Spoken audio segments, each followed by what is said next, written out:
Well, I have a video that I think I'm gonna do, but the train is going in the background, and I don't even live that close to the train. It's way that way, and yet it is loud to me. It may not be to you.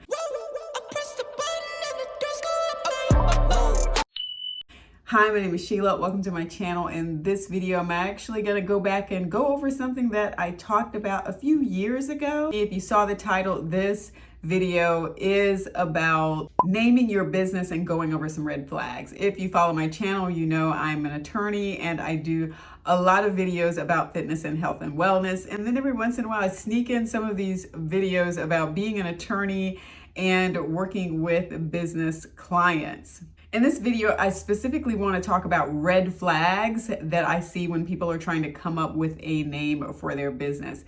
And we're specifically going to go over four things that I want you to keep in mind when you're thinking about how to name your business, what you should be looking at, things you should actually be a little concerned about. All right, let's jump right in with number one, ownership.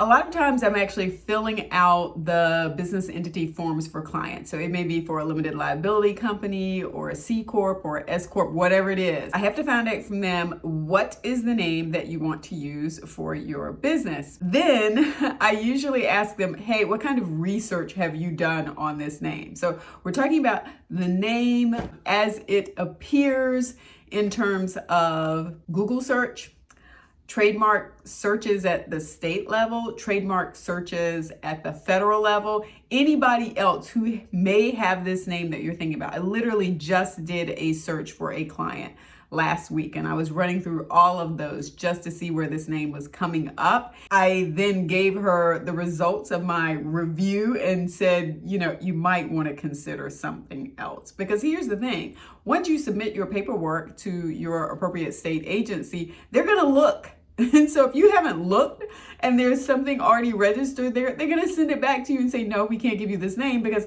somebody else already has it. So do your research up front and find out whether or not somebody else already has the name before you try to own that same name for your business. Number two, okay, so number one's kind of easy, right? It's like, Sheila, well, I already knew that I should search that.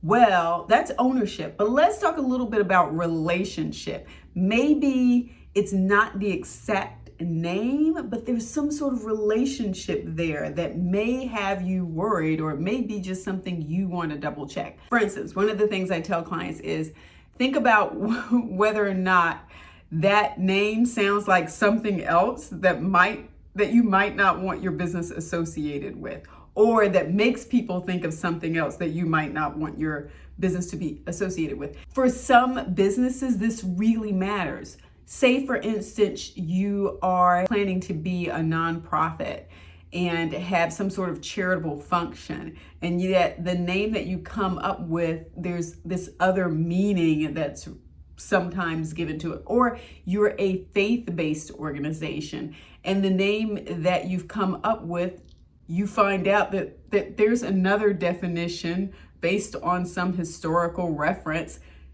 that you don't really want to be associated with. So you also want to know what the name sounds like, how it's spelled. You have plenty of businesses out there now that will take common names, common words, and then make the spelling really funky, and all of a sudden they've got a new business name that they're using, and you don't even know that they're using that name until you do variations of your name to see if there's something out there that you don't want to be associated with.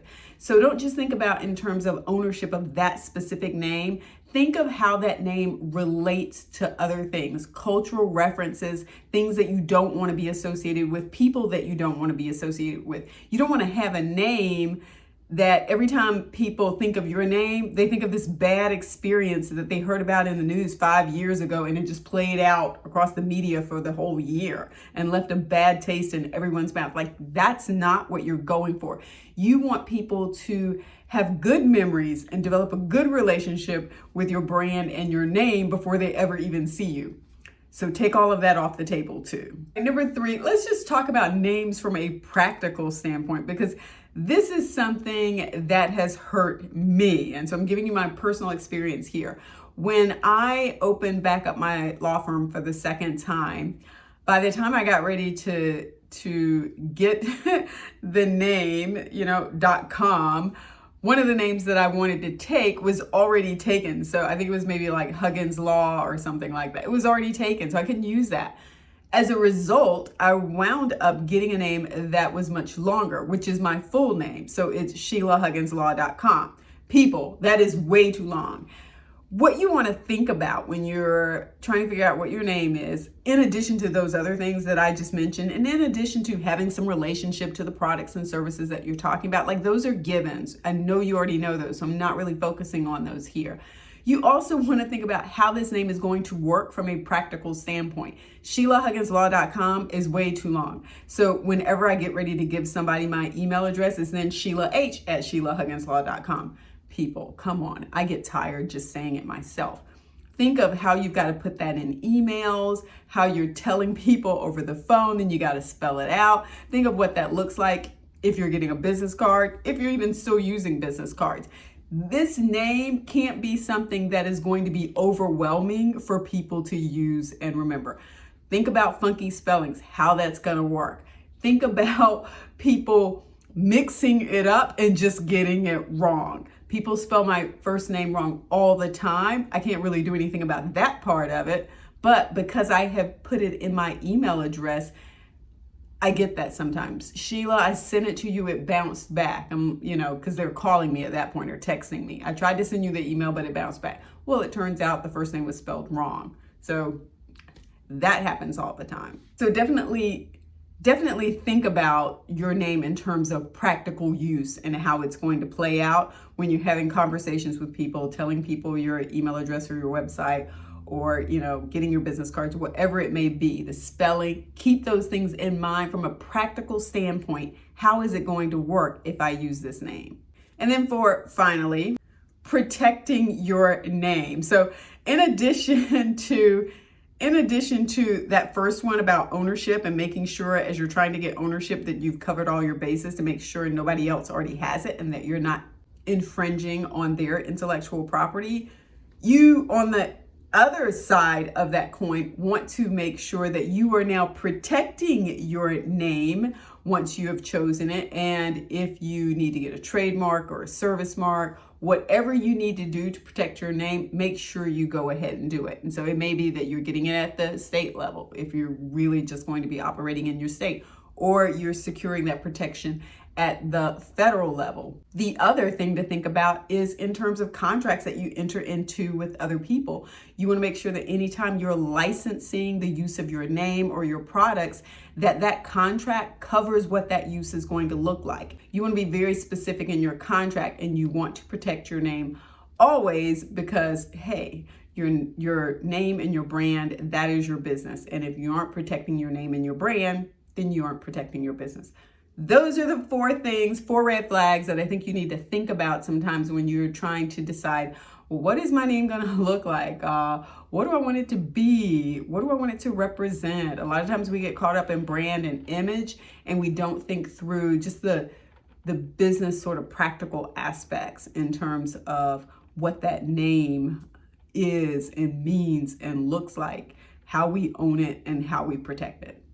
That's it. Just wanted to step in here and share that with you because sometimes I do have people ask, hey, Sheila, can you tell me a little bit about naming my business? I've got some thoughts here.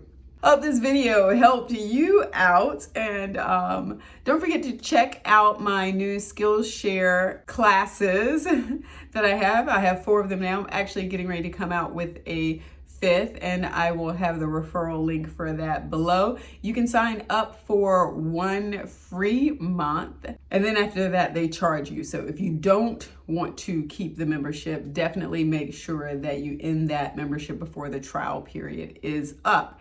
And as with any affiliate, I do get a commission off of that if you choose to become a Skillshare member over the long term. But yes, 4 new classes. Don't forget to like the video, subscribe to the channel so you don't miss a thing, and peace.